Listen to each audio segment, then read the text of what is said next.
Dubai Municipality estimates that Dubai recycles around 25% of refuse produced here, but the aim to increase this to 75% by 2021. Public-private partnerships are already playing a crucial role in meeting this target. One campaign by the government, which has now been running for 1 year, is My City, My Environment. Dulsco has been very much part of that initiative. S.Balakumar is Managing Director of Dulsco, and he's here to tell us more about the progress that's been made. S.Balakumar, many thanks for joining us. How successful has the My City, My Environment campaign been then in the first year? You know, Greg, for something which is a first in the region, not just Dubai or UAE, something like this, I would say it's been a great success. And there have been three major players who have been behind making this successful. Obviously, first comes the Dubai Municipality.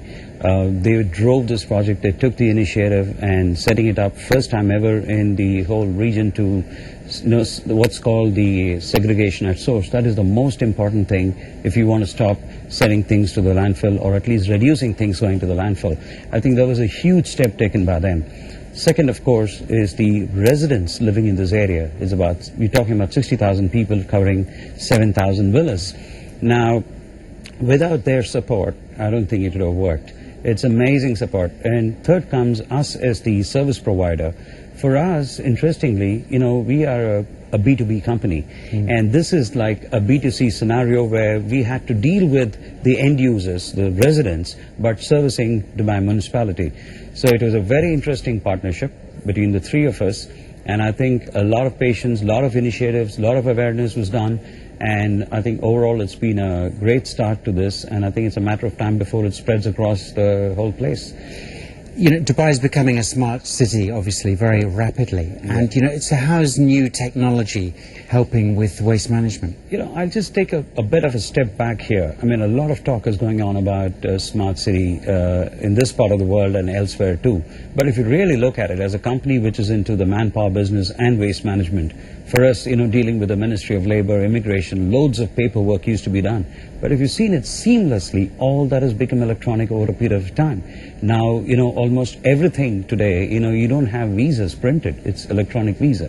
For us as a service provider, where I see the smart city thing coming in is more to do with, you know, the RFID technology which we can use, the GPS electronic systems we use to monitor our trucks. Like, for example, like any other big city, you have road restrictions. So how do you measure, how do you ensure that your vehicles are plying in the right places at the right time and ensure there is no inconvenience to the customers? At the same time, you are not breaking the rules. So it's a balance which comes into play. I think that's where this is going to come into, you know, being extremely useful for us.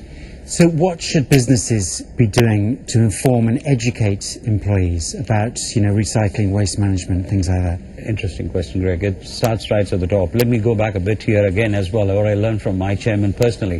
This was years ago when we were in our old office in Dubai, and one evening, you know, late in the evening, we had some issues, we sorted out, and we walked away from the office. The first thing he did while he was leaving the office was walk to the other end to switch off the lights. I think this starts at the top. You need to set an example. And what we are doing, a lot to do with our staff. For example, June 5th is the World Environment Day. So we are celebrating that tomorrow in our company, where a lot of activities, quizzes, and, you know, competitions are being organized. People are being encouraged to, you know, bring in recyclables and etc. and etc. And the other thing we've done is also, whenever we do an activity, let's say in Jumeirah, for example, we've not just done with internal volunteers. We bring in the staff with their families and the children. So that makes a huge difference. So if companies take out this as a CSR activity, I think it's going to spread everywhere. Well, it's really good news to hear that 1 year on it's doing so well. S.Balakumar, thanks a lot. Thank you very much.